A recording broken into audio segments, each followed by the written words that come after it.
దేవుడు మనకు అనుగ్రహించినాడు. క్రీస్తునందు ప్రియమైనటువంటి బైబిల్ చర్చ్ ఆఫ్ హైదరాబాద్ విశ్వాసులకు, చర్చి మెంబర్స్కు, ఇన్స్టిట్యూట్లో ఉంటున్న వారికి, స్టాఫ్కు, స్టూడెంట్స్కు, బయట నుంచి వస్తున్న వారు ప్రతి ఒక్కరికి మరి వెల్కమ్. వినయ్ 2 సార్లు వెల్కమ్ హోమ్ అన్నారు.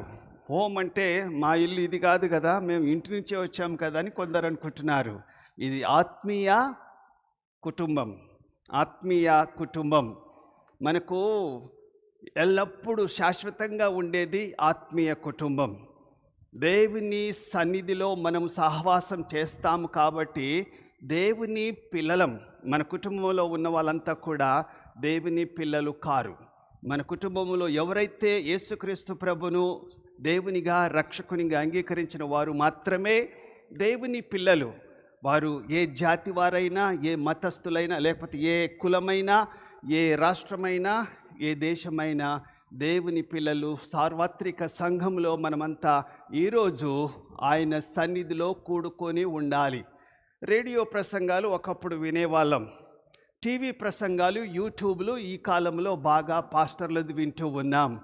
అది వింటే సరిపోతుంది కదా అని చాలామంది అనుకుంటారు.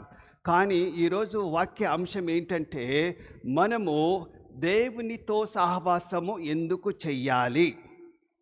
సహవాసము, ద ఫెలోషిప్ ఆఫ్ గాడ్, దేవునితో సహవాసము, పరిశుద్ధులతో ఎందుకు సహవాసము చెయ్యాలి అనే అంశం మీద మనం ధ్యానించుకోబోతూ ఉన్నాం.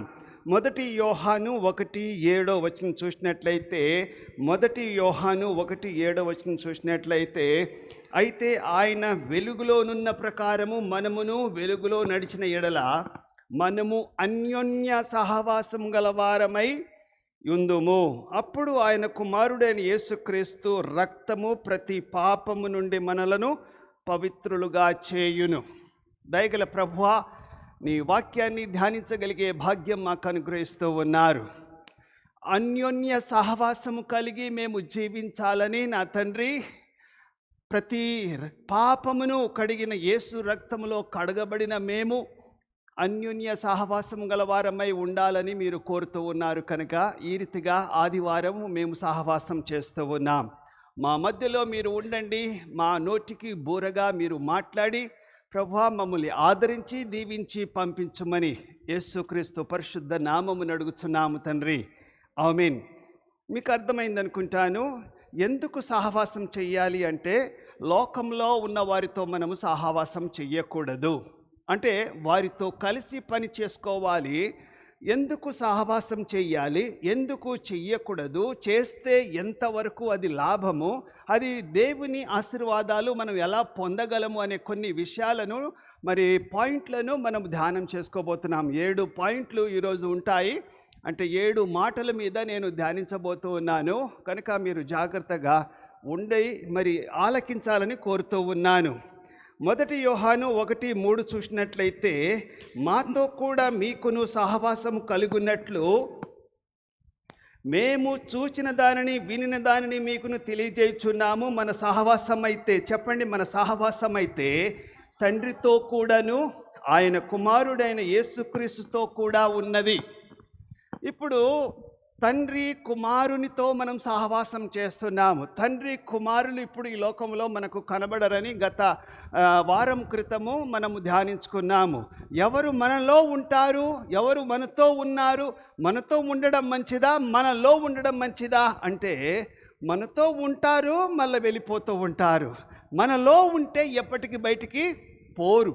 నేను పోయిన వారం చెప్పాను, పరిశుద్ధాత్మ దేవుణ్ణి కలిగిన వారము అయి ఉన్నామంటే ఆయన ఒక్కసారి వచ్చిన తర్వాత వదిలిపెట్టి వెళ్ళేవాడు కాదు. చాలామంది నమ్మేది ఏంటంటే, నీకు పరిశుద్ధాత్ముడు లేడు, పరిశుద్ధాత్మ సహవాసము లేడు కాబట్టి, ఆయన లేడు కాబట్టి నువ్వు విచ్చలవిడిగా పాపం చేస్తున్నావు, నువ్వు పాపివి, నువ్వు నరకానికి వెళ్తావు అని చెప్పి కొంతమంది పెంతెకోస్తు వాళ్ళ యొక్క ధోరణి. కానీ as a Baptist background, Bible church అనబడిన మన సంఘస్థులు మనం ఏం నమ్మాలి అంటే, పరిశుద్ధాత్మ దేవుడు వచ్చిన తర్వాత మళ్ళీ వెళ్ళిపోయేవాడు కాడు. ఆయన ఎప్పటికీ మనలోనే ఉంటూ మనము మంచి పనులు చేస్తేనేమో చాలా సంతోషిస్తాడు. మనం పాప పనులు చేసినట్లయితే ఆయన ఏం చేస్తాడని చెప్పాను? గట్టిగా దుఃఖపడతాడు, రెండవది ఏడుస్తాడు. మనలోనే ఉంటాడు. నమ్ముకున్నవారు ఎవరు? యేసుక్రీస్తు ప్రతి పాపము నుండి తన రక్తము ద్వారా కడగబడిన మనమంతా కూడా ఆయనను ప్రభునిగా, దేవునిగా, రక్షకునిగా అంగీకరించిన తర్వాత ఆయన మనలను వదిలిపెట్టిపోయేవాడు కాదు. బాప్తిసం తీసుకున్న తర్వాత పరిశుద్ధాత్మ దేవుడు అనే కరువు అడ్వాన్స్డ్ ఆ యొక్క హోలీ స్పిరిట్ మనలో ఉండి సర్వసత్యములో నడిపించడానికి ఆయన ఉంటాడు. కానీ మరి తప్పులు చేస్తూ ఉంటాం, పాపములు చేస్తూ ఉంటాం, అబద్ధములు ఆడుతూ ఉంటాం. కనుక ఆయన ఎంతో నంబర్ 1 దుఃఖపడతాడు, తర్వాత ఏడుస్తాడు, మూడవది చివరిది ఏంటంటే ఆరిపోతాడు. చెప్పండి, ఆరిపోతాడు. నంబర్ 1 ఏంది? దుఃఖపడతాడు. నంబర్ 2 ఏడుస్తాడు. నంబర్ 3 ఆరిపోతాడు. అంటే ఆరిపోతే మన జీవితంలో, మన మోకాల్లో ఏముండదు? వెలుగు ఉండదు. కనుక మనము వెలుగుకరంగా ఈ లోకంలో ఉండాలి, మనలో జీవము ఉండాలి అంటే పరిశుద్ధాత్మ దేవుణ్ణి మనము దుఃఖపరచకూడదు, ఏడిపించకూడదు. ఆయన మనలో ఆరిపోవడానికి రాలే, నిన్ను వెలిగించడానికి. ఈ లోకంలో దేవుడు వెలుగు కనుక మనము కూడా వెలుగు వలె ఉండాలని దేవుడు కోరుకుంటున్నాడు. కనుక వెలుగు ఎప్పుడు వస్తుంది? ఒక ఎగ్జాంపుల్ చెప్తాను. మనం పొయ్యిలో కట్టెలు వేస్తూ ఉంటాం కదా, ఒక్క కట్టె మండుతుందా? 4, 5, 10 కట్టెలు మండుతాయా? చెప్పండి. 4, 5, 10 కట్టెలు పెడితే మండుతూ ఉంటే ఇంకొక ఎండిపోయిన కర్ర అందులో పోతేనే అది కాలుతుంది, కానీ సింగిల్ కర్ర ఎప్పుడు వెలుగునివ్వదు. సో మనము సహవాసము చేస్తే తప్ప, దేవునితో సహవాసం చేస్తే తప్ప మనలో ఏం రాదు? వెలుగు రాదు. మనం వెలిగించబడలేము. ఒక ఆమె నాకు ఫోన్ చేసింది 2-3 సార్లు. నేను ఆల్రెడీ చర్చిలో చెప్పాను, బైబిల్ టీవీ ఉన్నప్పుడు, అయ్యా మీరు రోజు నీ వాక్యము అనుదిన ఆహారము అనేది వింటూ ఉన్నాము. పశ్చిమ గోదావరి నుంచి, తూర్పు గోదావరి నుంచి ఫోన్ చేసింది ఒక ఆమె. మేము కూడా మీ చర్చిలో ఉంటే, మీ వాక్యం వింటూ ఉంటే మేము కూడా మీలాగా వెలిగిపోతాము, వెలుగుతాము. మీ దగ్గర అగ్ని జ్వాల ఉంది, అగ్ని జ్వాలలో మనం కూడా కాలుతూ ఉంటే ఇతరులకు వెలుగుకరంగా ఉండాలని దేవుడు కోరుకుంటున్నాడు. కనుక మనము సహవాసం చేసేది కలిసి, సమిష్టిగా కలిసి మనము భాగస్వాములు అవ్వడము, కలిసి పంచుకోవడము, కలిసి షేర్ చేసుకొని ఒకరితో ఒకరు మనము కళాశాలలో, స్కూల్లో ఒకే డ్రెస్ వేసుకుంటున్నట్టుగా మనం డ్రెస్ వేసుకోని అవసరం లేదు, కానీ ఒకే రూల్స్ మనం పాటిస్తాము, ఒకే పద్ధతిలో మనం జీవిస్తాము. ఇక్కడ వచ్చిన వారంతా కూడా, లేకపోతే ఏ సంఘానికైనా వచ్చిన వారంతా కూడా తలా ఒక మార్గంలో నడవడానికి వీల్లేదు. ఒకే మార్గంలో, తర్వాత ఒకే తండ్రికి పుట్టి ఉండడము, ఒకే వెల చెల్లించుకోవడము, ఒకే శరీరంలో జీవించడము, ఒకే యేసుక్రీస్తు ప్రభు యొక్క శరీరంలో మనమన్నీ కూడా వేరు వేరు అవయవాలుగా ఏ రీతిగా ఉంటామో ఒకే శరీరంలోనే ఉంటాము. ఒకే ఆత్మ, పరిశుద్ధాత్మతో మనము నింపబడి వెలిగింపబడతాము. ఒకే యజమానికి మనము సేవ చేస్తాము. మనకు 2-3 యజమానులు లేరు, 2-3 దేవుళ్ళు లేరు. నేను ఆ దేవునికి దగ్గర పోతా, నేను ఈ టెంపుల్కి పోతా, నువ్వు ఆ టెంపుల్కి పో అనే అలాంటి తారతమ్యాలు మన దగ్గర లేదు. మనమంతా కూడా ఒకే దేవుణ్ణి ఆరాధిస్తున్నాము, ఒకే యజమానుని మనం సేవిస్తూ ఉన్నాము, ఒకే రాజ్యానికి వారసులము అవుతాం. ఏ రాజ్యం అది? పరలోక రాజ్యం. ఆ రాజ్యానికి వారసులమగడానికి మనము సహవాసం చెయ్యాలి. The basic of fellowship. సహవాసము యొక్క ఆధారం ఏంటి అంటే, సహవాసం మనం వెలుగులో నడవాలనే షరతులు దేవుడిచ్చాడు. నంబర్ 1 ఏంటంటే సహవాసం యొక్క ఆధారము 1 యోహాను 1:7 చూసినట్లయితే, 1 యోహాను 7:1 చూసినట్లయితే సహవాసం తిరిగి అయితే ఆయన వెలుగులో ఉన్న ప్రకారం మనము కూడా వెలుగులో నడిచిన ఎడల మనము అన్యోన్య సహవాసము, అన్యోన్య ఒకరితో ఒకరు సహవాసము కలిగి ఉండాలి. ఇక్కడికి వచ్చిన తర్వాత కూడా చాలామంది మాట్లాడుకోరు. చాలామంది ఇక్కడ మేము పెట్టిన ఫుడ్ లేకపోతే పప్పుతో అన్నము తినరు, మేము పోసిన కాఫీ తాగరు, మేము పంచిన ఆహారము తినకుండా వెళ్ళిపోతూ ఉంటారు. దానికి అర్థం ఏంటంటే మేము వీళ్ళతో కలవము, వీళ్ళతో తినము, వీళ్ళతో మేము కలిసి మాట్లాడము. చర్చ అయిందా చాలు వెళ్ళిపోతూ ఉంటాం. ఎవరి బండ్లు వాళ్ళు వేసుకొని, ఎవరి వాహనాలు వాళ్ళు వేసుకొని ఇక్కడ 5 నిమిషాల్లో ఖాళీ చేస్తారు. నాకు తెలుసు, ఇప్పుడైతే భోజనాలు లేవు కాబట్టి నేను చూశాను. లోపలికి పోయి బయటకు వచ్చేసరికి 5 నిమిషాలు ఎవరు ఉండరు. మీరు ఎందుకు? నాకు పని ఉంది, ఇక్కడ భోజనం పెడితే సరే భోజనం పెడదామన్నా కూడా వచ్చే వారం నుంచో ఇంకో 2 వారాల తర్వాత మనకు ఆహారం కోసము ఇస్తాము. కానీ మీరు ఎవరితో కలవకుండా, ఎవరి ఇంటి ముచ్చట్లు వినకుండా, ఎవరి గురించి మనం ప్రార్థన సహాయం తీసుకోకుండా వెళ్ళిపోతూ ఉంటాం. అమెరికా దేశంలోను, పాశ్చాత్య దేశాల్లో, వేరే దేశాల్లో నేను సహవాసం చేసింది. వాళ్ళ చర్చి 1 అవరే, కానీ 2 అవర్స్ వాళ్ళు కూర్చొని మాట్లాడుతూ ఉంటారు. కొన్నిసార్లు నాకు అది బాధాకరమే, కానీ వారు కలిసి మాట్లాడుకునేది ఆదివారమే. మాట్లాడుకోవాలంటే వాళ్ళ గురించి వీళ్ళ గురించి కాదు మాట్లాడుకునేది. నీ సమస్య ఏమిటి, నీ ఆర్థిక పరిస్థితులు ఎలా ఉన్నాయి, నీకున్న కష్టాలు నాకు చెప్తే నీకోసం నేను ప్రార్థన చేస్తాను. మీరు అంత క్షేమంగా ఉన్నారా? 2 నెలల నుంచి నేను నిన్ను చూడలేదు, 3వ నెల అవుతుంది, మీరు చాలా రోజుల నుంచి కనబడలేదు, మీ సమస్యలు ఏమైనా ఉంటే నాకు చెప్పండి, నేను ప్రార్థన చేస్తానని చెప్పి మీరు అడగాలి. అడుగుతున్నామా? అడగం. నా కోసం ప్రార్థన చేయండి, నా కుటుంబం కోసం ప్రార్థన చేయండి, నా కొడుకు కోసం, కూతురు పెళ్లి కోసం, ఉద్యోగం కోసం, మాకు ఈ రోగం ఉంది, ఆ రోగం ఉందని చెప్పి మనమే చెప్పుకుంటాం. కానీ నీ కోసం నేనేమైనా ప్రార్థన చెయ్యాలా?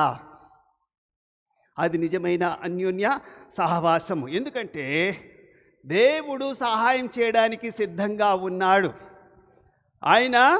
ఆయన రక్షింపనేరక యుండునట్లు ఆయన చేతులు కురచకాలేదు. చెప్పండి, విననేరక యుండునట్లు ఆయన యొక్క చెవులు మందము కాలేదు.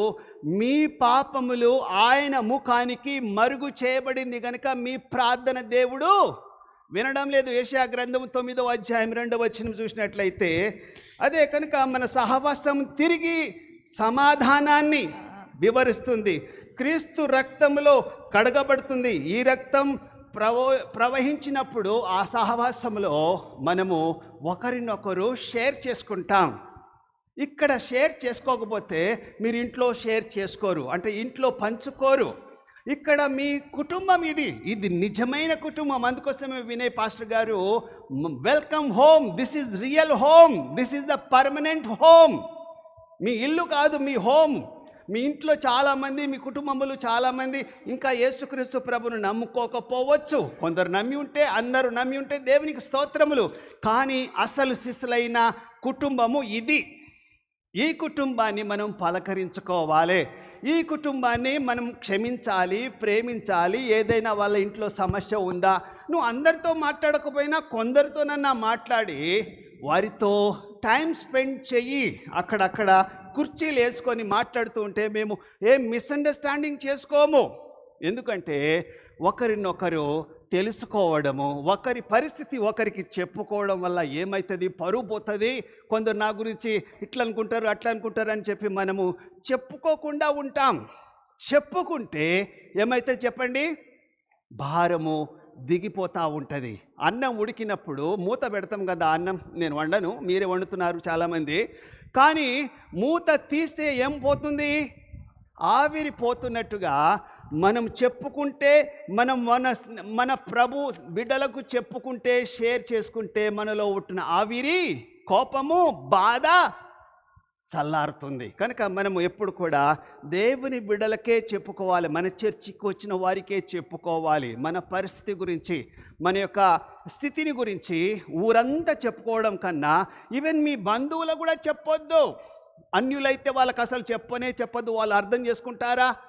అర్థం చేసుకోరు. మనల్ని చాలా మిస్అండర్స్టాండ్ చేసుకోవడానికి అవకాశాలు ఉన్నాయి. కనుక మనం వెలుగులో నడుస్తున్నాం. ఎందులో నడుస్తున్నాం? మనము వెలుగులో నడుస్తున్నాం. కనుక వెలుగు సంబంధులకు మాత్రమే మనం చెప్పుకోవాలి. 1 పేతురు 2వ అధ్యాయము 21, 22 చూసినట్లయితే 1 పేతురు 2వ అధ్యాయము 21, 22 ఇందుకు మీరు పిలువబడితిరి, క్రీస్తుతో కూడా మీ కొరకు బాధపడి మీరు తన అడుగు జాడలి యందు నడుచుకున్నట్లు మీకు మాదిరి ఉంచిపోయెను.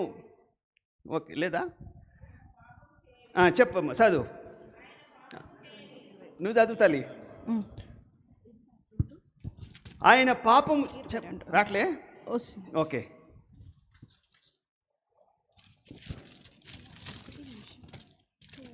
సారీ.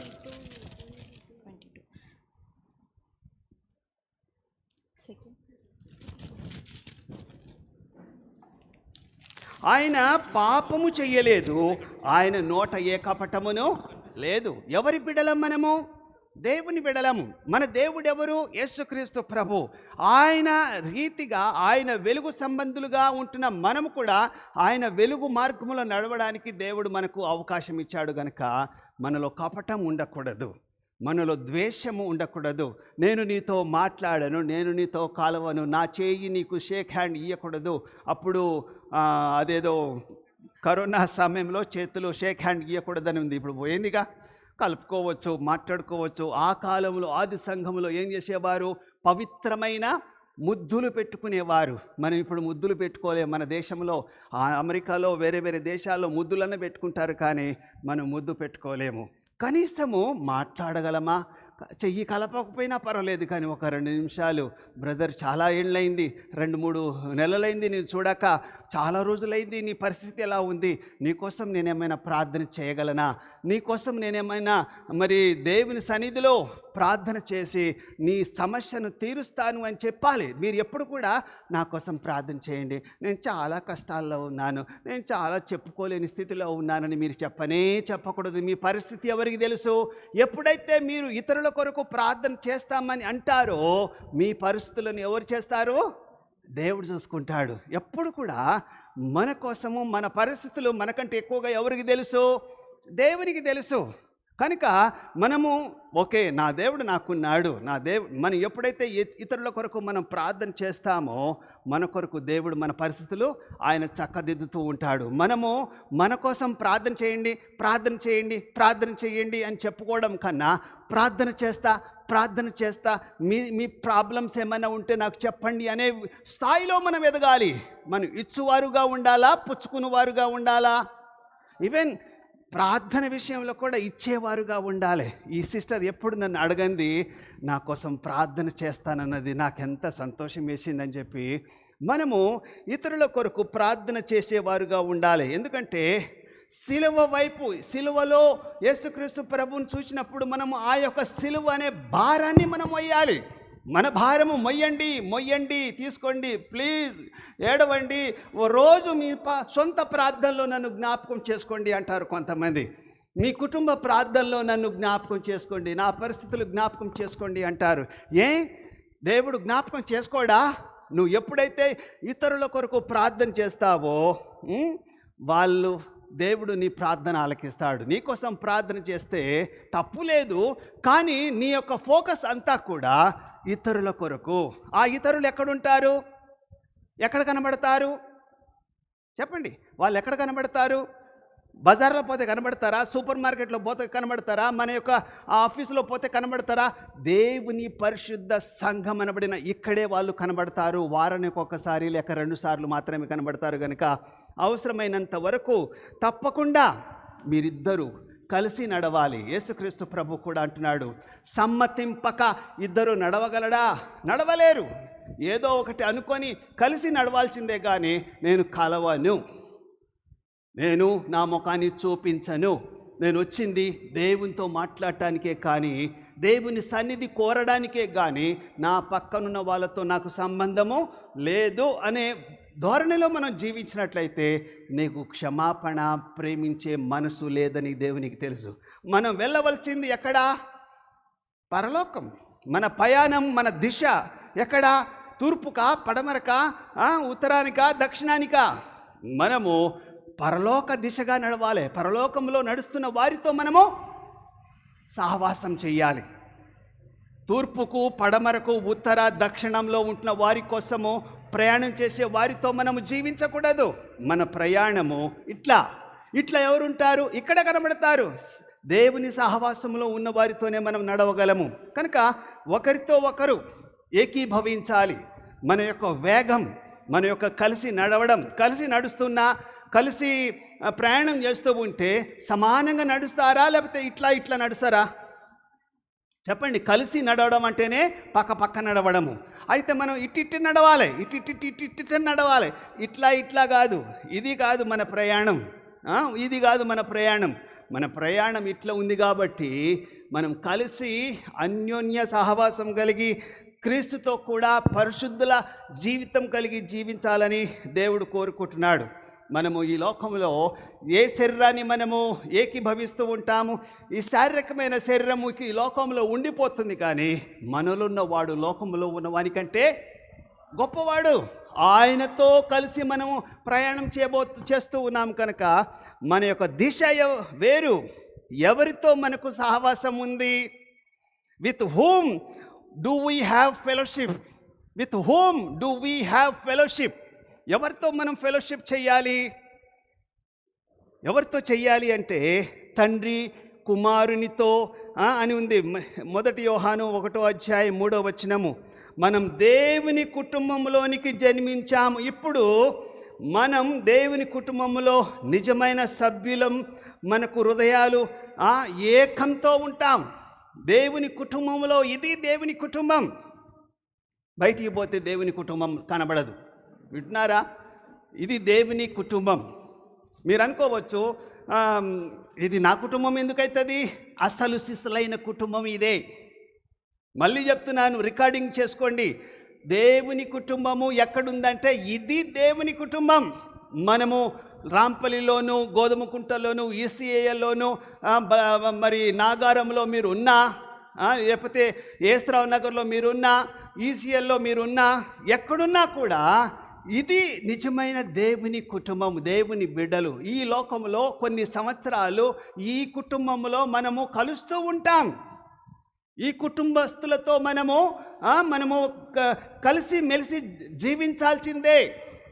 ఇప్పుడు చెప్పండి, మన కుటుంబంలో ఉంటున్న వారి పేర్లు మనకు గుర్తున్నాయా? ఇప్పుడు నాకు 10 మంది అన్నదమ్ములం. మేము 10 మంది పేర్లు నాకు గుర్తుంటాయా లేవా? ఖచ్చితంగా ఉంటుంది. అంటే నా శారీరకమైన కుటుంబం పేరు నాకు గుర్తుంటే దానికి ఎన్నో రెట్లు ఆత్మీయ కుటుంబాన్ని పేర్లు మనము గుర్తు పెట్టుకోవాలా, పెట్టుకోకూడదా? పెట్టుకోవాలి. కానీ కొందరి పేర్లు మర్చిపోతూ ఉంటాం. ఎందుకు మర్చిపోతాము అంటే సహవాసం చెయ్యక, మనం మాట్లాడక, కరచాలనం చేసుకోక, వాళ్ళ పరిస్థితి మనం తెలుసుకోక, వాళ్ళు ఎక్కడి నుంచి వచ్చారో, ఏం ఉద్యోగం చేస్తున్నారో, వాళ్ళ భార్య భర్తల సమస్య ఏముందో, వాళ్ళు ఎక్కడ ఉద్యోగాలు చేస్తున్నారో, నెలకెంత సంపాదించిందో అదంతా అవసరం లేదు. ఎంత అందంగా ఉన్నావు అనే సమస్య అవసరం లేదు. ఎంత డబ్బు ఉందో మనకు అవసరం లేదు. కానీ మన కుటుంబం ఇది. చాలామందికి ఇది నా కుటుంబం కానే కాదు అనే నేనంతా చెప్పేదంతా నా సోది అంతా కూడా ఏంటంటే, సోది కాదు, దేవుని వాక్యం అంతా ఏంటంటే this is the real family. This is our family, spiritual family. ఈ కుటుంబాన్ని మనము కలిసి ఉండాలి. ఎంత పనున్నా, ఎన్ని వేల లక్షల కోట్ల రూపాయలు నీకు వచ్చినా కూడా ఈ కుటుంబంతో మనం టచ్ అయి ఉండాలి. ఈ కుటుంబంతో మనము ఫెలోషిప్, సహవాసము చేసుకుంటూ ఉండాలి. కనుకనే మన కుటుంబంలో ఉంట ప్రతి ఒక్కరికి మనము ఏకీభవించాలి. 1 కొరింథీయులకు రాసిన పత్రిక 1:9 చదవమ్మా. మన ప్రభువైన యేసుక్రీస్తు అను తన కుమారుని సహవాసమునకు మిమ్మును పిలిచిన దేవుడు నమ్మదగినవాడు. చూసినా, మన ప్రభువైన యేసుక్రీస్తు యొక్క సహవాసములో మనం పిలువబడ్డాం కనుక ఆయన నమ్మదగినవాడు. బయట నమ్మకస్తులు ఉన్నారా? చెప్పండి. బయట నమ్మకస్తులు లేరు. నీకేమైనా నమ్మకం ఉంది అంటే దేవుని బిడ్డలనబడిన ఈ గుంపుతోనే మన నమ్మకం. వీరిని నమ్మాలి. వింటున్నారా? వీరిని నమ్మాలి. ఎందుకంటే వీరు ఎవరి రక్తములో కడగబడ్డారు? యేసు రక్తంలో కడగబడ్డారు కనుక వీరే మన కుటుంబం. వీరిని నమ్మకుండా మనం చాలాసార్లు మనం వీళ్ళని నమ్మడం కాదు, కానీ వాళ్ళతో ముచ్చట మాట కూడా మాట్లాడకుండా వెళ్ళిపోతూ ఉంటాము. అది తగదు. మీ మనసులో మీకు చాలామంది అన్నదమ్ములు, బంధువులు, మీ తల్లిదండ్రులు ఉంటారు. వాళ్ళు ప్రభుని నమ్ముకోకపోతే వాళ్ళని నమ్ముతారు. ఎందుకంటే నా బ్లడ్ రిలేషన్ అంటారు. ఈ బ్లడ్కు సంబంధించింది కాదు ఇది. ఆత్మ సంబంధమైన కుటుంబం ఇది. ఈ కుటుంబాన్ని మీరు నమ్మాలి, వారితోనే సహవాసం చెయ్యాలి. వాళ్ళని చెప్పండి, వాళ్ళని నన్ను పిలిచినవాడు, చెప్పు, నమ్మదగినవాడు. వాళ్ళని నిన్ను నన్ను పిలిచినవాడు నమ్మదగినవాడు కనుక ఆయన ఎప్పటికి కూడా మనల్ని విడువడు, ఎడబాయడు. తోటి క్రైస్తవులతో, మన సంఘస్థులతో, విశ్వాసులతో మనము కలిసి మాట్లాడాలి. చెప్పండి, గట్టిగా చెప్పండి, కలిసి మాట్లాడాలి, కలిసి ప్రార్థించాలి, కలిసి పాడాలి, కలిసి నవ్వాలి, కలిసి ఏడవాలి. మనం కలిసి మాట్లాడాలి, ప్రార్థన చెయ్యాలి, కలిసి దేవుని ఆరాధించాలి, పాటలు పాడాలి, కలిసి నవ్వాలి, కలిసి ఏడవాలి. వీళ్ళతోటే మనము ఇక్కడ మాత్రము టచ్ నాట్ అనేది ఉండకుండా దిస్ ఈజ్ రియల్ ఫ్యామిలీ అనేది మీరు జ్ఞాపకం చేసుకోవడానికి ఇంత గట్టిగా నేను చెప్తూ ఉన్నాను. అయితే ఇతరులతో సహవాసం ఎందుకు ఉండాలి అంటే, పక్క వాళ్ళతో ఎందుకు సహవాసం కలిగి ఉండాలి, నేను ఎందుకు వారితో సహవాసం చెయ్యాలి అన్నప్పుడు హెబ్రీయులకు రాసిన పత్రిక 10:25 చూసినట్లయితే, ఆ దినము సమీపించుట మీరు చూచిన కొలది మరి ఎక్కువగా అలాగూ చేయును. ప్రేమ చూపుటకును సత్కార్యములు చేయుటకును. చూడండి, ప్రేమ చూపుటకును సత్కార్యములు చేయుటకును. ఎవరిని చూపించాలి? మన కుటుంబస్తులకు చూపించాలి. సత్కార్యం ఎవరికి చెయ్యాలి? మన కుటుంబానికి సత్కార్యం చెయ్యాలి. బ్రదర్, మీరు చాలా గొప్ప, మీరు చాలా మంచోళ్ళు, మీరు చాలా దేవునిలో ఎదుగుతూ ఉన్నారు, నేను నిన్ను సత్కరిస్తాను అని చెప్పి ఒకరినొకరు సత్కరించాలి. రెండవది, ఇంకా అందులోనేమా ఒకరినొకడు పురికొల్పవలనని ఆలోచించు. ఒకరినొకరు పురికొల్పాలి. ఎక్కడ? ఇంట్లో కాదు, ఉద్యోగంలో కాదు, ఇక్కడ ఈ సహవాసంలో ఉన్న వారితో మనము ఒకరినొకరు గ్రేట్, యు ఆర్ షబాస్, you are good, you are really helpful to మీ అని చెప్పి మనం ఒకరినొకరు మన యొక్క పడిపోయిన వారిని లేవనెత్తాలి. బ్రదర్, ఏం కాదు, ఈ విషయంలో నువ్వేం భయపడకు, నీ ఉద్యోగం పోతుందని నువ్వు దిగులు పడకు, ఇది కాకపోతే దేవుడు ఇంకొక మార్గం తెరుస్తాడు, ఇంకొక పని ఇస్తాడు, ఇంకొకటి నీ జీవితంలో గొప్పగా ఆయన ప్రణాళిక ఉంది అని చెప్పిన మనము పురికొల్పాలి, హెల్ప్ చేయాలి, మంచి మాటలు చెప్పాలి. కొందరి నోట్లో ఉదయం నుంచి సాయంకాలము నెగిటివ్ మాటలే మాట్లాడుతూ ఉంటారు. అంతా అపశకనాలు నమ్మొచ్చా? చెప్పండి, నాకు ఒకటి చెప్పండి, ఖచ్చితంగా చెప్తున్నా, అపశకనాల మాటలు మనం నమ్మొచ్చా? చెప్పండి, నమ్మకూడదా? నమ్మాలి. అపశకనాలు మాటలు అంటే ఏంది? ఎంకరేజ్మెంట్ కానటువంటిది. ఎంకరేజ్మెంట్ చెయ్యాలి. సరే, ఇప్పుడు అపశకనాలంటే అదేదో మీరు వేరేగా అనుకుంటున్నారు, కానీ ఎంకరేజ్ చెయ్యాలా, డిస్కరేజ్ చెయ్యాలా? చెప్పాలి గట్టగా. ఎంకరేజ్ చెయ్యాలి. వాళ్ళు డిస్కరేజ్ అయ్యేటట్టుగా మనం మాట్లాడదు. నీ ముఖమా, నువ్వు పాస్ అవుతావా, నీ ముఖం కాదు, నువ్వు ఎప్పుడైనా అద్దంలో ఇట్లాంటి మాటలు మాట్లాడతారు ఎక్కడైనా దేవుని బిడ్డలు. ఎప్పుడు కూడా మనం ఏం చేయాలి? పాజిటివ్గా చెయ్యాలి. వచ్చిన వారు దేవుని బిడ్డలు, నువ్వు ఎవరిని కూడా శపించకూడదు, నువ్వు ఎవరిని కూడా కించపరిచి డిస్కరేజ్ చేసి మాట్లాడినట్లయితే దేవుడు నిన్ను హెచ్చిస్తాడని మాత్రం అనుకోవద్దు. ఎవరన్నా ఓడిపోయినట్లయితే, నీ శత్రువులు ఓడిపోతున్నట్లయితే నువ్వు సంబరపడాలా, బాధపడాలా? చెప్పండి. మన శత్రువులు ఎవరైనా ఓడిపోయారనుకోండి, ఫెయిల్ అయిపోయారనుకోండి, అప్పుడు మనం పండగ చేసుకుంటామా లేదా? చెప్తా, ఎందుకు చేసుకోం? ఇప్పుడు హైదరాబాద్ ఓడిపోయింది, లేకపోతే బెంగళూరులో ఏమనుకున్నాం మనం, బెంగళూరు వాళ్ళు గెలిచిండ్రు, తర్వాత ఎవరు ఓడిపోయినరు బెంగళూరు వాళ్ళ మీద? గుజరాత్ ఓడిపోయింది. గుజరాత్ ఓడిపోతే గుజరాత్ వాళ్ళంతా కూడా ఇట్లయితే ఈ గెలిచిన వాళ్ళు ఏం చేస్తారు? ఎక్కడ లేని డ్యాన్స్ చేస్తారు బెంగళూరులో. అది మనం చెయ్యొచ్చా? చెప్పండి. బైబిల్ చేయమని చెప్పలేదు. ఓడిపోతే ఐఎమ్ సారీ బ్రదర్, నువ్వు ఓడిపోతున్నందుకు నేను ఎంతో బాధపడుతున్నాను, నేను గెలుస్తున్నానని సంతోషించడం లేదు, కానీ నువ్వు ఓడిపోతుంటే నాకు బాధగా ఉంది బ్రదర్ అనే సిద్ధాంతం క్రైస్తవుల్లో ఉండాలి. కానీ తడాక చూసినావా, వాడు ఓడిపోయి బ్యాట్ పెట్టుకొని పోతూ ఉంటే వాళ్ళ ముందు ఎగరేటోళ్ళు లేరా? వాళ్ళ ముందు డ్యాన్స్ చేసి వాళ్ళని ఏమంటారు తక్కువ చేసి మాట్లాడడం మీరు చూసిరా టీవీలో? ఎందుకండి? అది లోకంలో ఉంటున్న వారు దేవుని బిడలమైన సహవాసం చేస్తున్న వారిని, ఓడిపోయిన వారిని చూసి, ఫెయిల్ అయిన వారిని చూసి మనం ఏం చేయాలి? ఏం కాదు. పురికొల్పడం అంటే ఏంది? ఓడిపోయిన వారిని చూసి మనము స్ట్రెంగ్త్ ఇవ్వాలి, బలపరచాలి. అందుకోసమే ఏం చేయాలి? కొందరు మానుకున్నట్టుగా, నా చర్చికి నేను పోతే నాకేంది? ఒక ఆయన మన చర్చికి వచ్చేవాడు 4-5 ఏళ్ళు వచ్చిండు. ఒకసారి ఏమన్నాడో తెలుసా? నాకు కాదు, వేరే వాళ్ళకి ఏం చెప్పిండంటే, అక్కడికి పోతే ఏమొస్తుందండి, నాకేమొచ్చింది? 4 సంవత్సరాలు పోయినా. ఇంకొక ఆయన 10 సంవత్సరాలు మాకు ప్రిన్సిపాల్గా పనిచేసిండు ఒక ఆయన. నేను అక్కడ పోయి 7-8 సంవత్సరాలు వేస్ట్ చేసుకున్నానండి అని వేరే వాళ్ళ దగ్గర పోయి కాలు పడుతున్నారు. నేను ఎందుకుంటున్నానంటే, ఇక్కడికి వచ్చిన వారు ఎవ్వరు కూడా లాస్ కారు.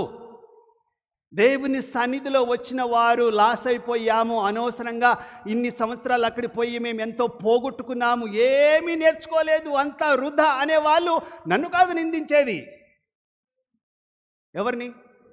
దేవుణ్ణి. దేవుడు మీతో మాట్లాడతలేడా? దేవుని సన్నిధిలో మీరు చేసే ప్రార్థన దేవుడు వింటలేడంటే మీరు దేవుని అవమానించినట్టే, దేవుని మీరు నమ్మనట్టే. కనుక ఇక్కడ ఒకరినొకరు మనము మానుకోకుండా, ఎందుకు మానుకున్నావు బ్రదర్? 2-3 నెలలు రాలేదు. మానుకోవద్దు బ్రదర్, రావాలి. సిస్టర్ ఎందుకు రాలేదు? మీరు రాకపోతే ఎట్లో ఉంది సిస్టర్, దేవుని సన్నిధికి రండి. నేనేమన్నాను చాలాసార్లు, మీరు ఇక్కడ రాకపోయినా పర్వాలేదు, ఇప్పుడు 1 నెల రోజులు మీరు ఊరికి పోయారు, ఎక్కడికి పోవాలి? మీ దగ్గరలో ఉన్న చర్చికి కంపల్సరీ పోవాలి. నేను 1 నెల రోజులు ఇక్కడే ఉంటాను, వీలైతే ఈ 2-3 సంఘాలకు రోజుకు ఒక సంఘం, వారానికి ఒక సంఘం తిరుగుతానని చెప్పి మీ ఊళ్ళోనన్నా మీ సంఘాలు తిరగాలి, చర్చికి వెళ్ళాలి. కానీ కొందరు, అక్కడ వాక్యం ఏమని చెప్తుందమ్మా? కొందరు మానుకున్నట్టుగా సంఘములో కూడుట మానక ఒకరినొకరు హెచ్చరిస్తూ, పురికొల్పుతూ, బలపరుస్తూ ఉండాలి. అది నిజమైన సహవాసం. మనము మానుకోవద్దు. ఎట్టి పరిస్థితుల్లో వచ్చినా కూడా మనం చర్చిని మానకూడదు. మూలుగుతున్నా కూడా వీల్ చైర్లోనైనా రావాలి, కట్టె పట్టుకొనన్నా రావాలి. కానీ దేవుని సన్నిధిని మీరు ప్రాణమున్నంతగా ఆయన సన్నిధిలో వచ్చి ఆరాధన చేయండి. దేవుడు తప్పకుండా మీ పరిస్థితులన్నింటినీ కూడా మార్చేస్తాడు. కనుక కొందరు మానుకున్నట్టుగా సహవాసమును కూడుట మానొద్దు. మనమంతా కూడా 6 రోజులు పనిచేస్తాం. చెప్పండి, 6 రోజులు పనిచేస్తాం. 7వ రోజు ఏం చేయమన్నాడు దేవుడు? గట్టిగా చెప్పాలి. చెప్పారు ఎవరో? విశ్రాంతి తీసుకుంటామంటే రెస్ట్ తీసుకుంటాం ఇంట్లో. విశ్రాంతి అంటే ఇంట్లో రెస్ట్ తీసుకుంటాం, ఎక్కడికి పోయేది లేదు. ఒక మటన్ 1 కిలో తెచ్చుకొని హాయిగా కూర వండుకొని టీవీ ముందు కూర్చోవాలి. అరే, బైబిల్ చెప్తుంది విశ్రాంతి తీసుకోమని చెప్పి. కానీ విశ్రాంతి అంటే ఆ విశ్రాంతి దినము ఏ పని చెయ్యకూడదు, ఏ ఉద్యోగము, ఏ వ్యాపారము లాభసాటి అయింది ఏది కూడా మనం చెయ్యకూడదు. కనుక మనము ఆయన సన్నిధిలోనే కూర్చోవాలి. 1,00,000 రూపాయల ఆదాయం వచ్చింది, ఈరోజు పోకపోతే 1,00,000 లాస్ అయిందంటే దేవుడు 10 లక్షలు ఇస్తాడు నీకు, ఇంకొక మార్గం తెరుస్తాడు. మీరు నమ్మాలి, ఇది నమ్మాలి. ఆయన సన్నిధిని ఆదివారం ఎట్టి పరిస్థితులు ఎంత వచ్చినా కూడా వదలకుండా కలవాలి. కలిస్తే 10 మంది కలుస్తారు. నాకేమొస్తుందంటే, ఒంటరిగా ఉండడం మంచిది కాదు. నరుడు, చెప్పండి, నరుడు ఒంటరిగా ఉండడం మంచిది కాదు అని ఆదికాండం 1వ అధ్యాయము 2వ అధ్యాయంలో 10వ వచనంలో 18వ వచనంలో చెప్పబడుతుంది. ఇదంతా కూడా మ్యారేజ్కి సంబంధించింది, మనకు సంబంధించింది కాదు అని కాదు. ఎప్పుడు కూడా ఒంటరిగా ఉండడం అంత మంచిది కాదు. ఎప్పుడో కొన్నిసార్లు ఉండాల్సిందే. కానీ చాలాసార్లు ఒక్క రూమ్, నేనొక్కదాన్నే ఉంటా, నా రూమ్ ఇది, నేనే ఉంటా, ఎవరితో మాట్లాడను, ఎవరితో కనెక్షన్ పెట్టుకోను అంటే నువ్వు దేవునితో కూడా కనెక్షన్ తెంచుకుంటే అది ఎవరికి నష్టం?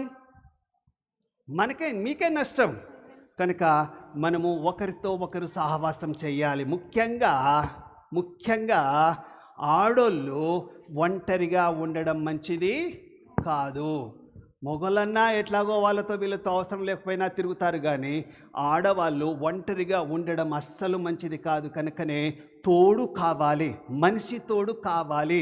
నరుడు ఒంటరిగా ఉండడం మంచిది కాదు. కనుక కొందరికి క్రైస్తవులకు ఒంటరిగా ఉండడము చాలా ఇష్టపడుతూ ఉంటారు. మంచిదే కొన్నిసార్లు, కానీ ఎక్కువసార్లు వారానికి ఒక్కరోజు ఎట్టి పరిస్థితిలో మీరు అమెరికాలో నేను చూస్తాను 9 గంటలకు చర్చి అంటే 5 నిమిషాల ముందే ఉంటారు. 9 అంటే 9 కల్లా అన్ని సీట్లు నిండిపోతాయి. మనము చర్చికి 9 గంటలకని చెప్పినా కూడా 9:30, 10:30కు వచ్చే వాళ్ళు ఉంటారు. ఒకవేళ చర్చి 10:30కు స్టార్ట్ చేసినా కూడా 11:30కు వచ్చే వాళ్ళు ఉంటారు. అంటే మనకు అలవాటైపోయింది. దేవునికి మీరు టైం ఇవ్వకపోతే మీరు నష్టపోతారు. ఏది కట్ అవుతుందో మీకు చెప్పాను, నేను చాలాసార్లు చెప్పాను, మళ్ళీ చెప్తాను. మీరు 1 గంట ఆలస్యంగా వచ్చినట్లయితే ఎన్ని దినాలు మీరు పోగొట్టుకుంటారు దేవుని క్యాలెండర్లో, మీ జీవితపు క్యాలెండర్లో 1000 దినాలు మీరు నష్టపోతారు. జాగ్రత్త. 1 గంట మీరు ఆలస్యం వచ్చినట్లయితే మీ క్యాలెండర్లో 1000 దినాలు నష్టపోతారు. ఇది నేను చెప్పే మాట కాదు, దేవుని వాక్యము. 1 దినము గడుపుట 1000 దినాలతో సమానము. అంటే 1 గంట 1000 దినాల్లో మరి కొన్ని దినాలు, మేబీ ఈ నెలనో 2 నెలల్లో మీ ఆయుష్ తగ్గిపోతూ ఉంటుందన్నమాట. మీరు జ్ఞాపకం పెట్టుకొని ఆన్ టైం రండి. మీ ఆయుష్ ఈ భూలోకంలో పెరుగుతుంది. ఎవరు కూడా, ఈవెన్ పరిశుద్ధులమైన కూడా కొందరు అంటారు, ప్రభువా నన్ను ఎప్పుడు తీసుకుపోతావు ప్రభువా. వింటున్నారా? ప్రభువా నన్ను ఎప్పుడు తీసుకుపోతావు ప్రభువా, ఈ కష్టాలు పడలేను ప్రభువా. Without cross no crown. చెప్పండి, వితౌట్ క్రాస్ నో క్రౌన్. సిలువ లేకుండా జీవ కిరీటము లేదు. శ్రమ లేకుండా, కష్టం లేకుండా సిలువను మోయడము లేక ఆ యొక్క కిరీటం పొందడం అంత ఈజీ కాదు. ఈ లోకంలో క్రైస్తవులుగా పుట్టిన వాళ్ళమంతా కూడా, ప్రభువా నీవు ఇచ్చిన ఆయుష్ను బట్టి నీకు వందనాలు, ప్రతి దినము, ప్రతి నిమిషము, ప్రతి గడియ నీకోసం నేను వాడబడతాను ప్రభువా. కష్టమే నా జీవితంలో పెట్టావా నాయనా, నీ సిలువను చివరి వరకు మోయమన్నాడా, లేకపోతే 1 సంవత్సరము, 1 నెల, 1 వారం మోయమన్నాడా దేవుడు? చివరి వరకు. మన పరుగు పందెములో నమ్మకంగా ఎదగాలి. మన గురి సిలువ. సిలువ అంటే భారము, కష్టము, నష్టము, మనకు ఇబ్బంది, శ్రమ, తిట్లు, అవమానాలు, హేళన, ఇవన్నీ కూడా క్రైస్తవులు అనుకొని దిగాలి. అంత ఈజీగా ఎవరు దిగరు. చెప్పిన పోయిన వారము, తిట్టించుకోవడం అంత ఈజీ కాదు, కొట్టించుకోవడం అంత ఈజీ కాదు. తిట్టడము ఈజీయే, కొట్టడము ఈజీయే, మనం రకరకాలుగా మాటలు వదలడం ఈజీయే. కానీ ప్రభు నమ్ముకున్న వారు నోరు మూసుకొని ఉండాలి. ప్రభు నమ్ముకున్న వారు భరించాలి. ప్రభు నమ్ముకున్న వారు సహవాసం చేస్తూ వారిని ప్రేమించాలి, క్షమించాలి. ఇదే మన జీవితంలో ఉన్నది, ఇంకోటి ఏమీ లేదు. అయితేనే దిగాలి, అయితేనే ప్రభు నమ్ముకోవాలి. లేకపోతే అటే ఉండు. నువ్వు చల్లగానైనా, నువ్వు అటైనా ఉండు, ఇటైనా ఉండు. వెచ్చగా అంటే ప్రభు నమ్ముకోవడం వెచ్చగా అంటే నువ్వు కాలుతూ ఉండాలి. నీకు అక్కడ చల్లటి లోకం కాదు. ఈ లోకంలో వెచ్చగా, నులివెచ్చగా అసలు కాదు. వెచ్చగా ఉండాలి, వెలుగుతూ ఉండాలి, కాలిపోతూ ఉండాలి, స్ట్రగల్ అవుతూ ఉండాలి. ఎప్పుడు ఈ కష్టాల గుండా వెళ్తామో దేవుడు మనల్ని ఏం చేస్తాడట? ప్యూర్ గోల్డ్ని ఏమంటారు? ఇంకోటి శుద్ధ సువర్ణము. సువర్ణము అంటే ఏంది? బంగారమే, కానీ మంచి ప్యూర్ బంగారం అవుతామన్నట్టు. అందుకోసమే యోబు అంటాడు, నేను సువర్ణము వల్లే అవ్వాలంటే కొలిమిలో నేను పడాల్సిందే. కొలిమిలో పడడం నా అదృష్టము. ప్రభువా దయచేసి ఈ ముళ్ళు తీసేయి నాయనా, ఈ ముళ్ళు తీసేయి నాయనా అని నేను ప్రార్థన చేస్తున్నానంటే, నా కృప sufficient, my grace is sufficient to you. నా కృప నీకు చాలు. అయితే నేను అత్యధికంగా హెచ్చింపుపోకుండునట్లు నీవు నా శరీరంలో ఏం పెట్టావు? ముళ్ళు పెట్టావు కనుక ప్రభువానికి స్తోత్రములు. సో ముళ్ళును భరించుకుంటూ జీవించారు. ఆ మహాజీవ కిరీటం పొందుకున్న వారు పరలోకములో శ్రమల గుండా పోయిన వారు పోకుండా ఉన్నవారు ఒక్కరు లేరు. సో మనము ఈ సహవాసంలో మానుకోవడము, వదులుకోవడము, నాకంతా మంచిగా పొగడాలి, వాళ్ళు నన్ను పొగుడుతూ ఉండాలి, వీళ్ళు పొగుడుతూ ఉండాలి, నువ్వు గ్రేట్ అనాలి, ఈమె గ్రేట్ అనాలి అని చెప్పి ఇక్కడ రాకూడదు. మనము వారితో కొన్నిసార్లు మనకు నచ్చకపోయినా వారిని క్షమించాలి, ప్రేమించాలి. సహవాసం మన వంతు కర్తవ్యం నేర్చుకోవడం. ఇది ఇవ్వడము, తీసుకోవడం జరుగుతుంది. ఇక్కడ ఇవ్వడం జరుగుతుంది, తీసుకోవడం జరుగుతుంది. ఈ సహవాసంలో మనం జీవించాలి. సహవాసం యొక్క పర్పస్ ఏంది, ఉద్దేశం ఏంటంటే ఒకరినొకరు బలపరుచుకోవడానికి. ఇతరులతో అవసరత లేకపోయినా ఇతరులకు సహవాసం కల్పించే బాధ్యత మన మీద ఉంది. కాబట్టి మనం చేసే క్రియలలో మనం ఆశీర్వాదం పొందడానికి సహవాసం కలిగి జీవిస్తూ ఉంటాం. మరి కష్ట నష్టాలు ఒకరినొకరు ధైర్యపరచుకోవడానికి దేవుని సహవాసం కావాలి. నవ్వు ముఖాలతో చాలామంది ఉంటారు, కానీ లోపల ఎంతో బాధ ఉంది. ఆ బాధ దేవుని సన్నిధిలో మనం వ్యక్తపరిచినట్లయితే మన యొక్క దుఃఖము, మన యొక్క కన్నీరు నాట్యముగా మరి మారుస్తూ ఉంటాడు దేవుడు. పరస్పర లాభాల కొరకు మనం ఇక్కడ రావడం లేదు. ఇక్కడ లాభం పొందుతామనో ఏదో మనకు పెద్ద పెద్ద లాటరీ దొరుకుతుందని చెప్పి ఇక్కడ రావడం లేదు. కానీ మన సహవాసము పరలోకంలో వెళ్ళడానికి, మన ప్రయాణం చేయడానికి, దేవుడు అందరితో కలిసి జీవించడానికి వెళ్తూ ఉన్నాము. ఈ కీర్తన 50:15 చూసినట్లయితే అందరూ మనలో కలిసి ఆనందించేలా మన సంతోషం ఇతరులకు పంచుకుంటాం. దేవుడు మీ జీవితాల్లో ఏదైనా మేలు చేశారనుకోండి, అది అందరితో పంచుకోవాలి. చాలామంది సాక్ష్యాలు చెప్పరు.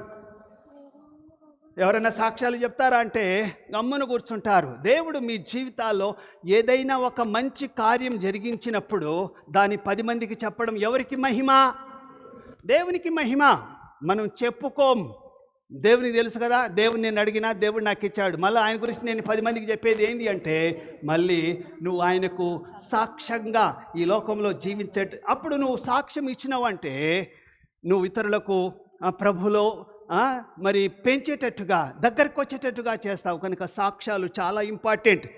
ఏడ్చే వారితో కలిసి విలపించడం. రోమీలకు రాసిన పత్రిక 12:15 చూసినట్లయితే కన్నీరు కార్చే వారితో కన్నీరు కార్చాలి. విచారించేవారు, విచారంగా ఉన్న వారితో మీరు కూడా విచారంగా ఉండాలి. హింస పొందుతున్న వారిని, జైల్లో ఉన్న వారిని, వ్యాధితో బాధపడుతున్న వారితో మనం కలవాలి. చచ్చిపోయి ఏడుస్తున్న కుటుంబాన్ని మనము ఆదరించాలి. అందుకోసమే క్రైస్తవుల కుటుంబం ఎవరైనా చనిపోతే మన బంధువులు వస్తారా, క్రైస్తవులు వస్తారా, మన సంఘం వస్తుందా? చెప్పండి. మీ పెళ్ళికి మీ బంధువులు 10 సార్లు బొట్టు పెట్టి బహుమానాలు ఇచ్చినా, కార్డులు ఇచ్చి ఇంటికి పోయి పిలిచినా కూడా రారు. అదే సంఘము ఒక గ్రూప్లో పెడితే ఒక 50-60 మంది, 100 మంది మీ ఇంటి ముందు దిగుతారు. ఇది గొప్పనా, అది గొప్పనా? ఇది సహవాసం. ఇప్పుడు నువ్వు సంవత్సరానికి ఒక్కసారే వచ్చావనుకోండి, నువ్వు పిలిచినా ఎందుకు రారు? నువ్వు ఎవరింటికి పోవు, ఇక్కడ కసలు రావు. కానీ నీకోసం అందరు రావాలంటే అప్పుడు వస్తారా? రారు. కనుక సహవాసం అనేది మనం అయినప్పుడు, బలహీనమైన వాక్యములో ఎదకగా జీవిస్తూ ఉన్నప్పుడు, వాక్యము సహవాసం చేసే వారితో నీవు బలపరచబడతావు. వారి సాక్ష్యాల ద్వారా, వారు చెప్పే ఆదరణకరమైన మాటల ద్వారా నువ్వు బలపరచబడతావని మనము జ్ఞాపకం చేసుకుంటున్నాం. చాలామంది తప్పిపోతూ ఉంటారు, ఇంట్లో నుంచి తప్పిపోతున్నట్టుగా. ఇది మన ఇల్లు, మళ్ళీ జ్ఞాపకం పెట్టుకోండి, ఇది మన ఇల్లు. ఈ ఇంట్లో నుంచి ఎక్కడికో తప్పిపోతూ ఉంటారు. తప్పిపోయినప్పుడు ఎక్కడైనా కలిసినప్పుడు మనం ఏమనాలి? చాలా రోజులైంది, ఏమైంది మీకు, ఈ చర్చికి రావడం లేదు, ఎవరన్నా ఏమన్నా అన్నారా అంటారు. చర్చ్ అన్నప్పుడు అందరూ మనల్ని పొగుడతారా? అందరూ మన గురించి మంచిగానే మాట్లాడతారా? అందరూ మన గురించి గొప్పగా మాట్లాడతారా? ఆమె ఇట్లా అన్నది, ఈయన ఇట్లా అన్నాడు అని చెప్పి మనము మానుకుంటాం, అది బయట చెప్పుకుంటాం. అప్పుడు నీకేం కావాలి? ఎలాంటి మనసు కావాలి? బైబిల్ ఏం చెప్తుంది? వారితో మాట్లాడకూడదని చెప్తుందా? క్షమించమని అంటుందా? క్షమించండి. నీ సహోదరునితో, నీ కొడుకుతో, నీ కూతురుతో ఏ రీతిగా అయితే వారు ఎంత తప్పు చేసినా కూడా క్షమిస్తావో, అలా సహవాసంలో ఉన్నవారిని కూడా మనం ఏం చేయాలి? ప్రేమతో క్షమించాలి. 2-3 వారాల నుంచి ఆ అమ్మాయి నాతో మాట్లాడతలేదు, ఈ బ్రదర్ నాతో మాట్లాడతలేడు, ఈ బ్రదర్ నన్ను చూసి ముఖం తిప్పుకుంటున్నాడు, కానీ ఈసారి నేను ఖచ్చితంగా ఆయనతో మాట్లాడాలి, ఖచ్చితంగా ఆయనతో నేను సహవాసం చెయ్యాలి. నేను ఇంత తిట్టినా దీనికి సిగ్గులేదు, ఇదే వచ్చి నాతో మాట్లాడుతుంది. అదే నిజమైన దేవుని ప్రేమ. మనకు సిగ్గు సరం లేకుండా దేవుని ప్రేమను మాత్రమే చూపించాలి. ఒక మాట చెప్పండి, యేసు ప్రభును అసహించుకున్నారా? ద్వేషించుకున్నారా? ఇంకా అని ఊంచారు. ఏం చేసిర్రు? ముఖం ముందు ఊస్తే యేసు ప్రభు ఏం చేసిండు? తుడుచుకున్నాడు. తుడుచుకొని, తండ్రి వీళ్ళు ఏం చేస్తున్నారో వీళ్ళకి తెలియదు, మీద గుడ్డ కప్పి గుద్దారు. ఓ ప్రబోధకుడా, నిన్ను గుద్దిందెవరు? నిన్ను గుద్దిందెవరు? ప్రభువా, వీరేం చేస్తున్నారు వీళ్ళకు తెలియదు. ఎంత క్షమాపణ! 1-2 వారాలు మనకు ఎవరో ఏదో అన్నారని చెప్పి మనం అందరితో మాట్లాడుకోకపోవడము, అది మన బలహీనత. క్షమించరాని తప్పులు చేసినా కూడా మనం వారిని క్షమిస్తూ, ప్రేమిస్తూ, సహవాసము చేస్తూ ఉండాలి. అప్పుడు నీలో ఎవరిని చూస్తారు? వాళ్ళు దేవుణ్ణి చూస్తారు. క్రీస్తు మనసు కలిగిన వారుగా చూస్తారు. క్రీస్తు యేసు మనసు కూడా ఇలాంటిదే, క్షమించే మనసు, ప్రేమించే మనసు, ఇచ్చే మనసు కానీ పుచ్చుకునే మనసు కాదు. కనుక మనము అలాంటి వారితో సహవాసం చేయాలని దేవుడు కోరుకుంటున్నాడు. మరి 6వది ఏంటంటే, ఎవరితో సహవాసము చెయ్యకూడదు,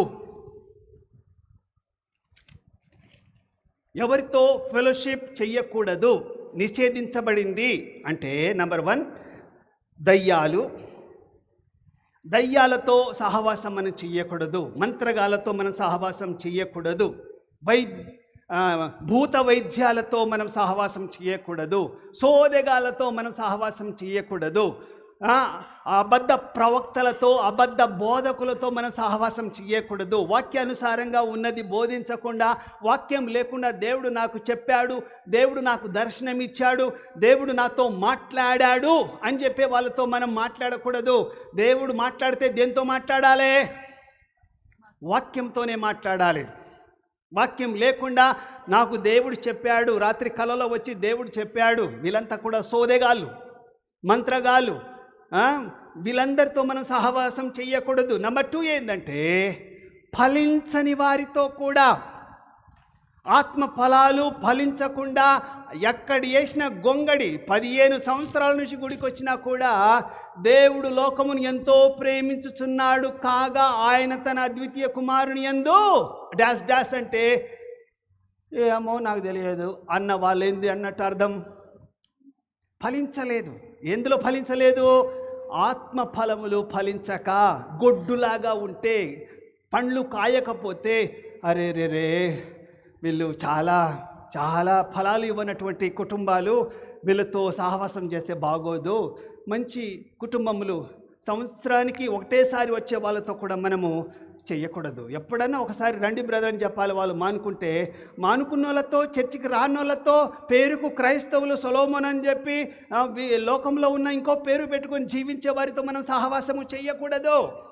ఏదో ఒక నెల రాలేదు, ఏదో ఒక 2 వారాలు కనబడలేదు, అంత మాత్రాన వాళ్ళని విడిచిపెట్టొద్దు. కానీ అస్సలు రాకుండా ఎప్పుడో క్రిస్మస్కో, తర్వాత ఈస్టర్కో, గుడ్ ఫ్రైడేకో వచ్చే వాళ్ళతో మనము రాసి పూసి జీవించకూడదు, దూరంగా ఉండాలి. అలాంటి వారు దేవుని బిడ్డలు కారు. కనుక మనము మంచి ఆత్మలు సంపాదిస్తున్న వారితో మనం సహవాసం చేయాలి. విశ్వాసులతోనే సహవాసం చెయ్యాలి. అపవిత్రులతో, లోకంలో ఉన్న వారితో మనము ఉద్యోగం చెయ్యకూడదు అంటలేను, వాళ్ళతో కలిసి పని చేయకూడదు అంటలేను. కానీ ప్రతి పనికి వాళ్ళు పిలుస్తూ ఉంటారు. మనం ఏం చేయాలి అప్పుడు? బ్రదర్, మన ఇద్దరం కలిసి పనిచేసాము కదా, మనం ఒకే కంపెనీలో పనిచేస్తున్నాం కదా, ఒకే డిపార్ట్మెంట్లో ఉన్నాం కదా, దీనికి రండి దానికి రండి అంటే 1-2 పో. కానీ అక్కడ పద్ధతులు వేరుగా ఉంటే దయచేసి అక్కడి నుంచి ఏం చేయాలి? నువ్వు అవాయిడ్ చేయాలి. ఇది నాది కాదు, ఇది నా కుటుంబము కాదు.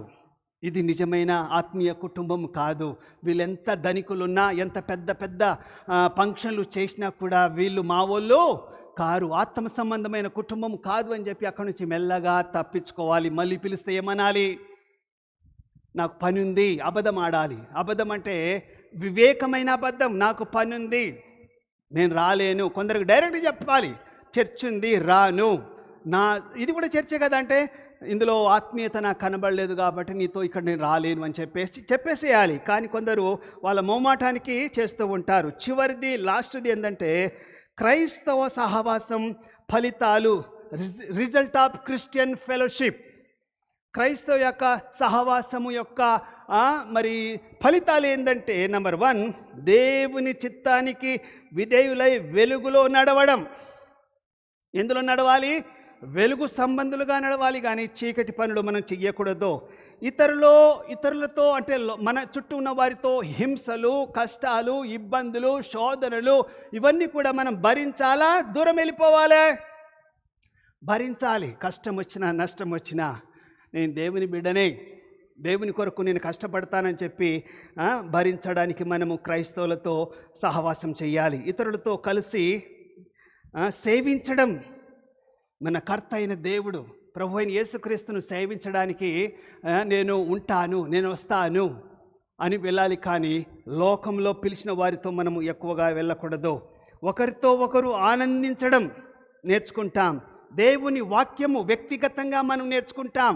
దేవునిలో మనము ఎదగడానికి మనం అనేక విషయాలు నేర్చుకుంటాం. కనుక దేవుని బిడ్డలుగా జీవించాలి. ఆయన సహవాసం చేసే విషయంలో మనం ముందు వరుసలో ఉండాలి. మనం ఒకరికొకరు ప్రార్థించడం, ఒకరికొకరు ప్రార్థన చేయాలి. ఇక్కడైతే టైం దొరకదేమో, కానీ మీరు ఒక ఆమె వచ్చేది మధ్యాహ్నం 10-11 గంటలకు వచ్చి 1-2 గంటలు ప్రార్థన చేసి వెళ్ళేది. మేము ఎప్పుడు ఆమెను ఆపం. దగ్గరున్న వారు ఇక్కడికి రావాలంటే కొంచెం కష్టమే, కానీ ఇంట్లో ఉన్న మీ ప్రత్యేకమైన రూమ్లో ఉన్న ఈ కుటుంబం కోసం, ఆ కుటుంబం కోసం ఎప్పుడు మీరు ప్రార్థన చేస్తారు? ఇక్కడ మీరు తెలుసుకుంటే కదా, ఇక్కడ వాళ్ళ పేర్లు, కుటుంబాల సమస్యలు మీరు రాసుకుంటే మీరు ఇంట్లో కానీ ఇంకెక్కడైనా ప్రత్యేకంగా ప్రార్థన చేసుకోవచ్చు. ఇంకా దేవునిలో ఎదిగే బిడ్డలు సహవాసము ఎక్కువగా ఏం చేయాలి? దేవుని వాక్యము బాగా చదవాలి. మీరు ఖాళీగా ఉన్నారు అంటారు.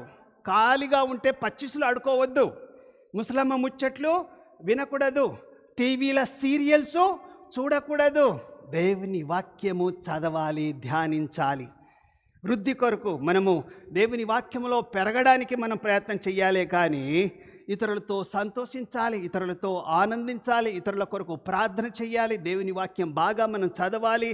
అప్పుడు దేవుని యొక్క సన్నిధి, దేవుని యొక్క ప్రసన్నత మీ మీద కుమ్మరించబడుతుంది. ఏకాంత ప్రార్థనలో ఎక్కువగా గడపాలి.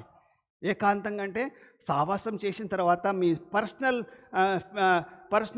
ఫెలోషిప్, పర్సనల్ టైం ఒకటి ఉంటుంది. ఆ టైం మీరు పెట్టుకోవాలి. అప్పుడు ప్రభువులు ఎదగాలి. ఇవన్నీ కూడా దేవునితో సహవాసం చేస్తే కానీ మనం ఒకరి నుంచి ఒకరు నేర్చుకోలేము. కనుక ఆయన సహవాసం ఈజ్ పవర్ఫుల్. ఇది నిజమైన కుటుంబం, ఇది నిజమైన ఆత్మీయ కుటుంబం. మనమే పరలోకానికి వెళ్తాము. ఇది విడవకూడదు, ఇది మానకూడదు. దీన్ని ప్రేమించాలి. ఎవరికంటే ఎక్కువగా ప్రేమించాలి? ఎవరు సపోర్ట్ చేయరు? లోకంలో ఉన్న వారి కంటే మనం దీన్ని ఎక్కువగా ప్రేమించాలి. మన ఆత్మీయులు, మన యొక్క శారీరక సంబంధులైన రక్త సంబంధికుల కంటే ఎక్కువగా మన ఆత్మ సంబంధమైన బిడ్డలతో మనం వారి కొరకు ప్రార్థన చేయాలి, కలిసి సహవాసం చేయాలి. మన చర్చిలో ఉన్న వారందరి పేర్లు అందరికీ తెలవాలి. అందరి కోసం మనం ప్రార్థన చేయాలి. అందరితో మనము కలిసి మాట్లాడాలి. ఇది నా కుటుంబం అనే భావన మీలో రావాలి. అందరు లేచి నిలబడండి, ప్రార్థన చేద్దాం.